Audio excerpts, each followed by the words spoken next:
গত কদিনের ভারী বর্ষণে যমুনা নদীর পানি বিভিন্ন পয়েন্টে বৃদ্ধি পেয়েছে।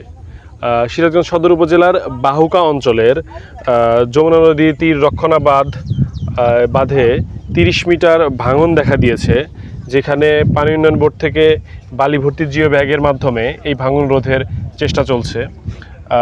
সিরাজগঞ্জ সদর উপজেলার বাহুকা অঞ্চল সহ সিরাজগঞ্জ জেলার চৌহালি উপজেলা ইতিমধ্যেই বিভিন্ন ফসলি জমি নদীগর্ভে বিলীন হয়ে গিয়েছে।